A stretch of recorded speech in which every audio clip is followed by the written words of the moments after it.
Welcome to Coastal Voices, the show that brings you stories about life on Hatteras Island. This is Susan West, your host for the evening. The stories you'll hear tonight capture the spirit of people from Rodanthe to Hatteras Village. The storytellers come from all walks of life, and topics include everything from childhood memories to fish tales, community traditions to big storms, hard work to daring adventures. The stories are from recordings collected by local volunteers in the Coastal Voices Oral History Project. You'll meet some of those volunteers in the show tonight. To learn more about the project, please visit our website at carolinacoastalvoices.com.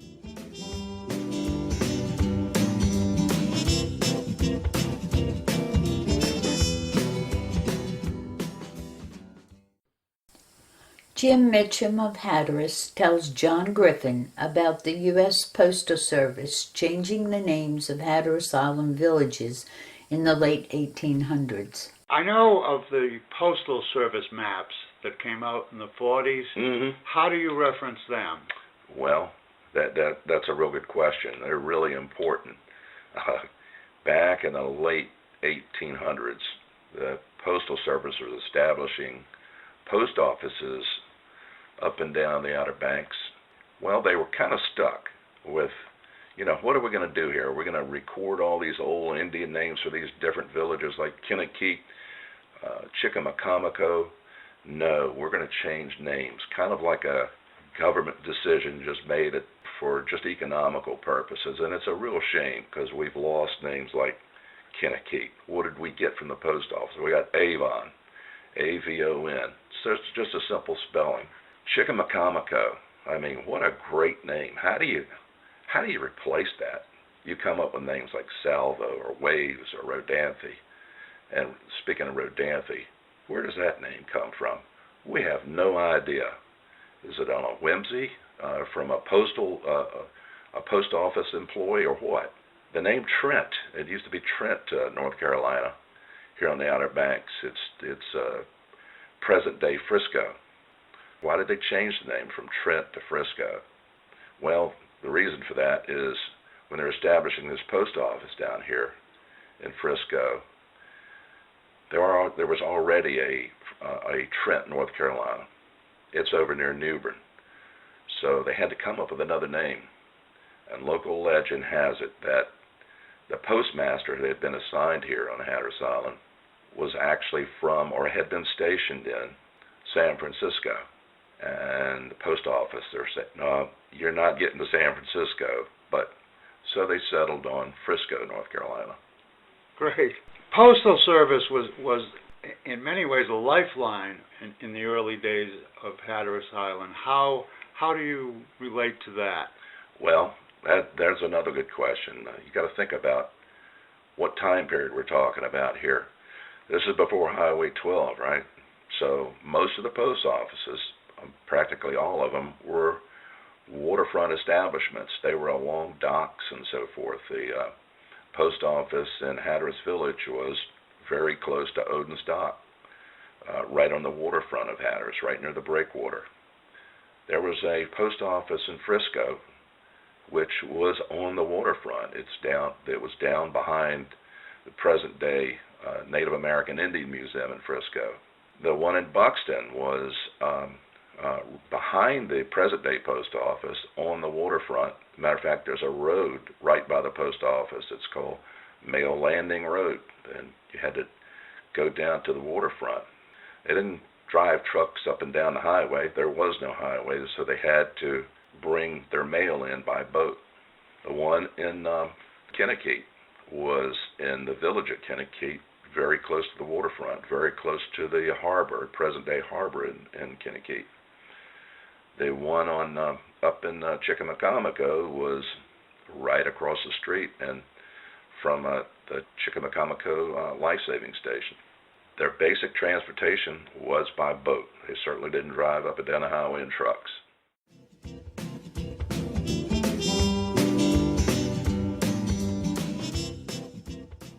Dallas Miller of Avon tells Susan West about his decision to go into the Coast Guard and about long hauling with his father and brother in the 1980s. When I graduated high school in 1962, you kind of had two choices. You stayed home and fished, or you went in the Coast Guard. My grandfather was retired Coast Guard. My father was retired Coast Guard.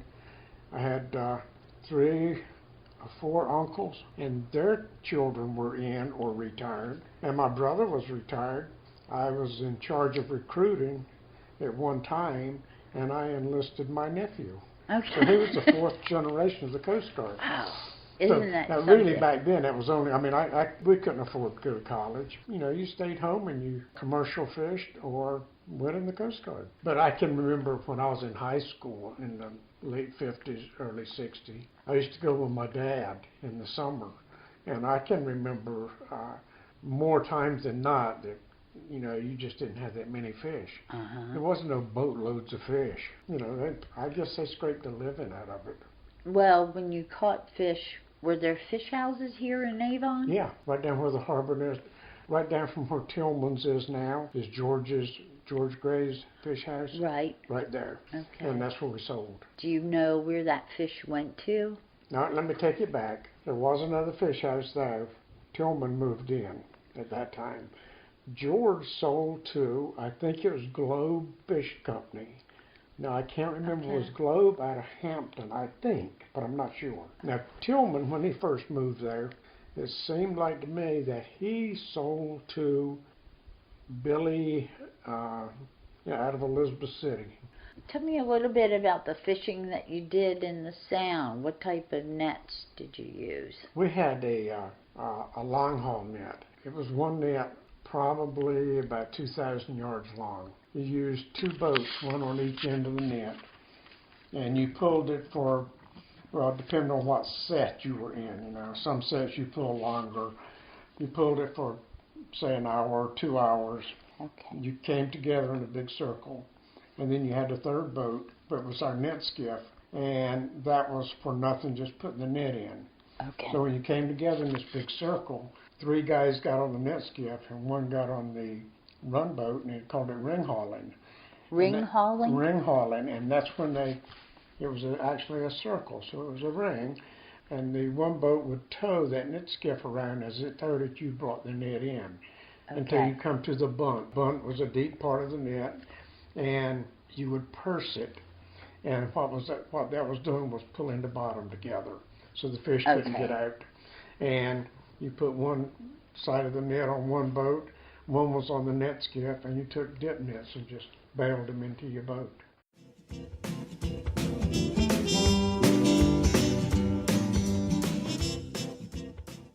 Susan West talks about organizing the Commercial Fishermen Women's Auxiliary for both Hatteras and Ocracoke Islands. She was interviewed by Sandy Jones Garrison, January of 2014. When did you realize that there needed to be a voice for that profession? In 1992, I can tell you exactly how that happened. Rob, at that time, was fishing with Ted James, who has since passed away, and had the boat called the Water Sport. And they were fishing, and I believe, I'm not sure, but I think it was an issue about shark fishing. They went to Morehead City to a fisheries meeting, and Rob came back and said, you know, there were some women who spoke at that meeting. They were starting a women's auxiliary, and I thought, probably need something like that around here, because at that time we really didn't have any kind of communication system. We didn't have, you know, this is before internet, access to news, issues that were coming up. I remember I sat in my living room one afternoon and wrote down a list of all the wives and mothers and sisters of commercial fishermen I could think of, and just started calling and saying, you know, do you think this is something that we could do here? So a small group of us, it was really 3 or 4 of us. But we pulled together this auxiliary to the North Carolina Fisheries Association, which was a statewide trade organization for fishermen. We did a pretty good job. The auxiliary worked really, really well for about 10 years. And then it kind of fizzled out, I think. Burnout, we all got tired. There weren't any younger women coming in because there weren't a whole lot of younger men entering the industry. Some of us really were real interested in learning about the issues and advocating solutions for some of those problems. In the early days, we hear about some regulatory measure coming down the pike. We would write up position papers, why this would work, why this one wouldn't work, the impact on fishermen, and go to fisheries meetings and speak. Especially in the early years, we attracted a whole lot of attention because commercial fishing was sort of a man's domain, and it was men making the decisions and men speaking. So, of course, to have some women walk in and speak attracted a lot of attention in the beginning. Even though the organization, the auxiliary, was run by women and our officers were all women, it really was an organization for the fishermen too. I mean, they attended, and people outside of the industry attended also. Was there one thing that you decided you need to do more than having the bake sales and the beach cleanup, that you needed to take a more role Yes. in your activism? Yeah. And actually, the first thing that we witnessed that made us understand that was a regulation that wasn't even going to impact fishermen on Hatteras Island or Ocracoke. It had to do with shrimp trawling. But we looked at what was happening to that sector of the industry and realized, we need to keep on top of things. There were other cases in those early years. All of a sudden, a lot of anti-commercial fishing rhetoric was starting to come out of Raleigh and some inland areas. And that certainly spurred our interest in being as proactive as possible.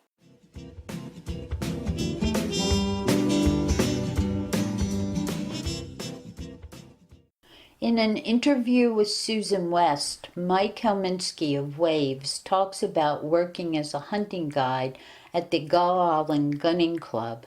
One of my other side jobs, I did some hunting guide work out at Gull Island Gunning Club.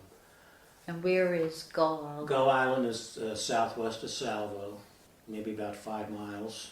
And I worked had a little kind of a part-time job with Alex Coderitas. Was he the gentleman with Mary Jane Bakery? Yes, that's right. Okay. So, yeah, I got hooked up with him because I was renting a trailer in Salvo from Raymond Midget and his wife. And Raymond was a hunting guide, and he worked with Bert Hooper out there. And Bert Hooper's dad was a guide out there before him. His name was Ed Hooper. Describe the clientele? He would bring bakery clients, but there was 3 guys from Tennessee. They were involved politically in the Tennessee government. God, they were a wild, crazy bunch. And I wasn't that skilled in hunting, but I was, a guide, and I was expected to take a gun and shoot cripples that they would shoot. And I just had a hard time doing that because I like birds. But I saw a lot of birds out there. And what kind of birds did you shoot? Mostly redheads. Okay. There were huge flocks of redheads. Of course, the redhead flocks like deeper water generally, and they're a diving duck. So we did a lot of them. I don't know, a little bit of everything. It's just a fantastic area. Very prolific as a feeding ground. And it's right at the edge of the reef where the water, just is shallow and then it drops off.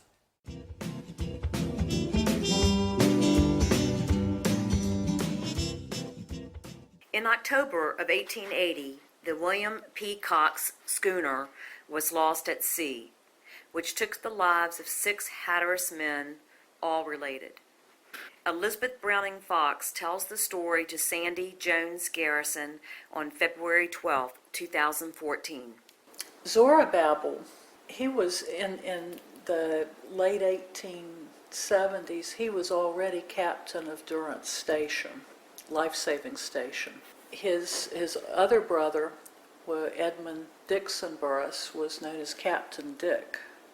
Dick Burris was the captain of a local ship, a freight schooner called the William P. Cox. And then Thelbert Dozier, my great-granddaddy Dozier, was the youngest of the three boys in the family. And he was in 1876, he also became an assistant keeper at Cape Hatteras Lighthouse, just like his father-in-law was. He was a fisherman, and then in the late 1870s, after he finished being a lighthouse keeper, he was also a member of the crew of his brother's, the William P. Cox schooner. The crew of the schooner, there were 6 men, all from Hatteras. They were all related to each other, and the Cox went out in October 1880. I think it was bringing freight from Maryland down to Wilmington, but I can't remember that for sure. They saw it outside the inlet. A storm blew up. It couldn't make it in. You know how much trouble people have now with the inlet getting in and out. The fishing boats sometimes, the Coast Guard boats also. Well, it wasn't a dredged inlet at that time. It was a natural inlet. And they couldn't get the ship in. And so they went back offshore, and the ship was never seen again. And all 6 men who were on the crew died. Their bones, their bodies never found. But that day, fortunately, my great-granddaddy, who was part of the crew, he was the youngest, so he was probably the cook. For some reason, he wasn't on the ship that day, and if he had been, then I wouldn't have been here, and there are probably thousands of people who wouldn't by now, or hundreds anyway, who wouldn't be here. I can name probably at least 10 or 12 folks on Hatteras that I know who wouldn't be here.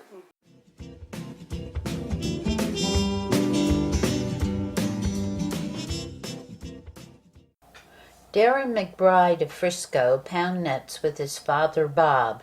In an interview with Susan West, Darren talks about changes his father has seen in the fishery. He also talks about, it used to be that, the whole island, all the fishermen were pound netters, and nobody pound nets anymore except for my dad and Tillman and, Michael Peel and the handful of guys that are on the inside of the reef, Todd Balance, Pat Krawchuk. Right. So that's another thing that we discuss a lot, is just that the amount of people that aren't in it anymore because of people just get out of it. It's because it's hard on your body and the instability with it, because you have to incur X amount of costs every year, and you never really know if you're going to catch any fish. Exactly. And you're flirting with the devil every year with the storms. So between those two things, people just tend to get out of it.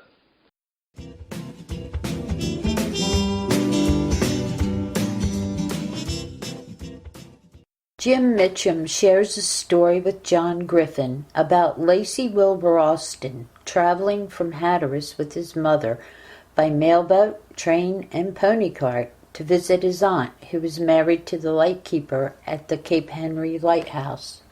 I know you have a good story about a relative of yours that took a trip by mailboat. Could you tell us that story?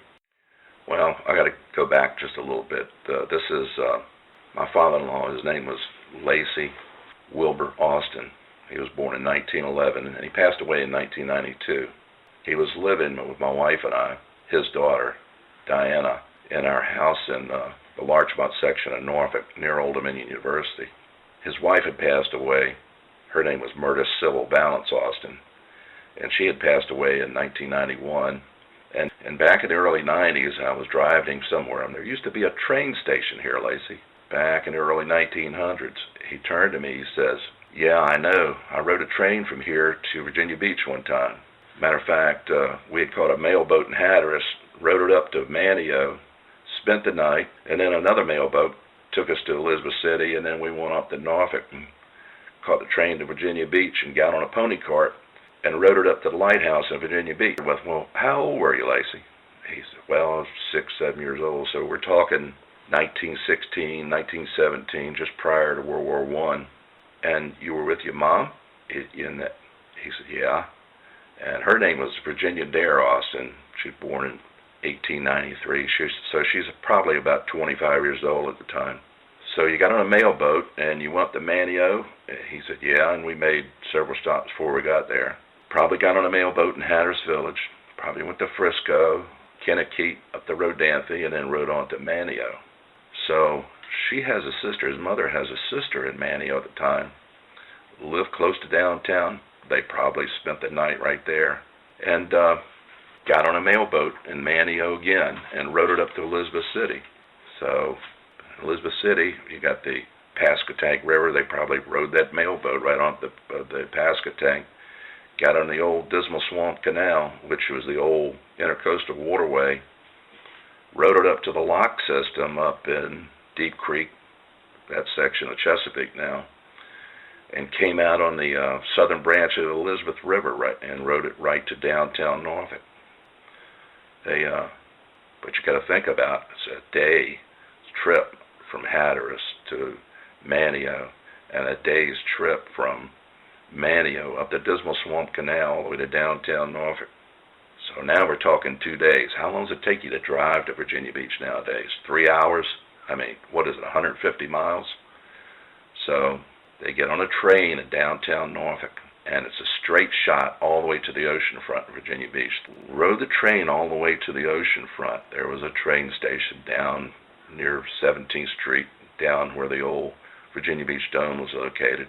Probably got off the train there and walked over to the Coast Guard station, the old Coast Guard station in Virginia Beach, which is about 25th Street.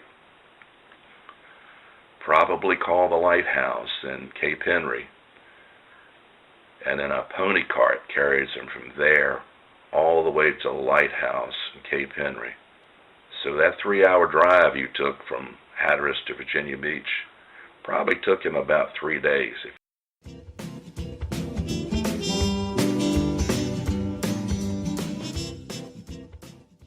In an interview with John Griffin, Carol Midget of Waves talks about travel on the island before Highway 12 was finished. When you were going to school down in Buxton, it was in the 50s? So Route 12 wasn't Route 12 yet? No, we had, I believe the schools was, I want to say 52 when they put the road in, 1952. So we were going to, we didn't have any roads when we went to Rodanthe, and we only had a piece of a road when we went to Buxton. I believe it was from Avon to Buxton. There was a piece of a road then. And how did you get from here to Avon? Well, the school bus, but they had the tires down so they could travel on, storms. The Coast Guard had to pull us through. We would go over on the beach, and they would turn around with their winch and winch us all through the bad places. And then when we get to Avon, we could come back out and hit the main road, and then we could go. And do you recall when they finished Route 12? When they finished it. Well, how did that change your life? What I remember, they came from and run the road to Avon. Then it seemed like they took a little break. Then they ran the road from Avon to Salvo. Then they turned around and started back at Oregon Inlet and come back and finally filled it in. We were about the last ones to get the piece of road here. And before that, there were steel mats that you ran on the hills and everything, on the dikes. A lot of dikes up in between here and Oregon Inlet, and they had their steel mats like the Seabees Army used to have and so forth. And that's what you drove on, just like it was Ocracoke. In later years, they were a long time before you drove steel mats the same way before they got their road. How do you think the road changed the island? Well, the road probably gave, everybody had a history of going into the Coast Guard because there wasn't any jobs. But I'm sure the tourists would come at that time, so it gave a few jobs, so that changed everything. And then when we got water up in the 90s, that changed it again. 93, I think that was. That changed everything when we got good water.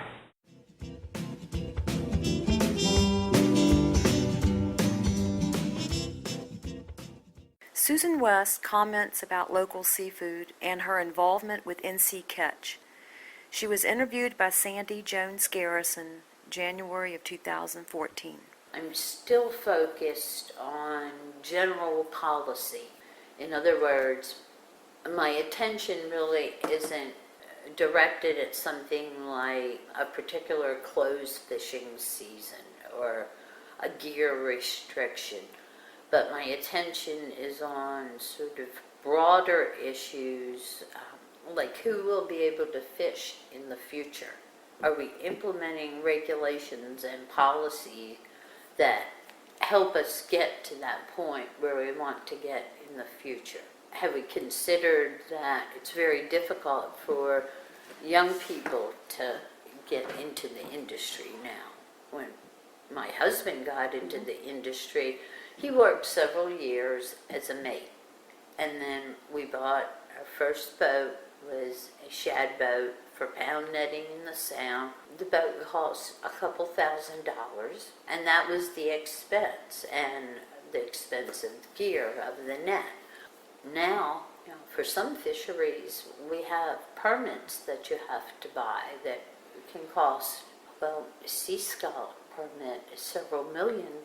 So young people don't have the opportunities to start a small business, commercial fishing, the way my husband and that generation had.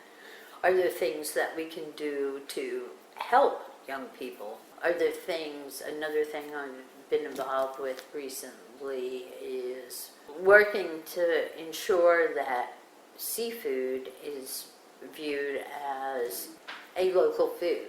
Mm-hmm. There's lots for farmers, local food, produce and all, but we also, right here, seafood is our local food, essentially. Mm-hmm. So moving seafood into the whole local foods movement, and I think that has been good, it's been strong, it helps for people to see seafood and commercial fishing, to remember, that's what fishermen do, is harvest the resource for consumers, bring that seafood out of the water so it can get on tables. Since 2011, I've served on the board of a nonprofit called NC Catch that helps local catch groups like Outer Banks Catch promote local seafood and educate consumers that we do have local seafood here, but there's seasons to it. A whole lot of consumer education needs to go on about availability of seafood. Well, how would people even know to ask for local seafood? Because our commercial fishing fleet is not very visible. So, your visitors here, you don't know that they're commercial fishermen. You go to the restaurant, you don't know enough to even ask for local seafood. That's something that I've been involved with. Broader policy issues, more than specific regulatory detail. There's some examples in other parts of the country of communities helping young people get into the fishing industry.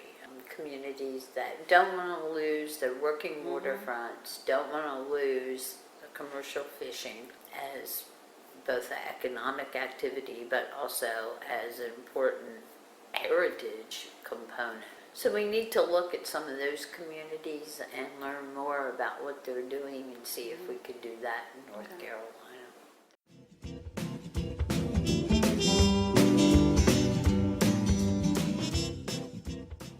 Gail Quidley Scarborough, a country girl from Pennsylvania, recalls her first impression of Hatteras Island as a new bride in a Coastal Voices interview. Well, the ferry was the thing that got me. I said, for heaven's sakes, we spent our wedding night at the ferry because we missed it. That's a great story. Well, I mean, they stopped at dark and we thought we could make it. Uh-huh. And we didn't. I said, well, can you drive around? He said, no. There's no driving around. I said, and then I started wondering, well, where am I going? Yeah. I mean, you know. Coastal Voices thanks the storytellers, the community oral historians, and Radio Hatteras for their support. And we thank you for joining us this evening. Good night.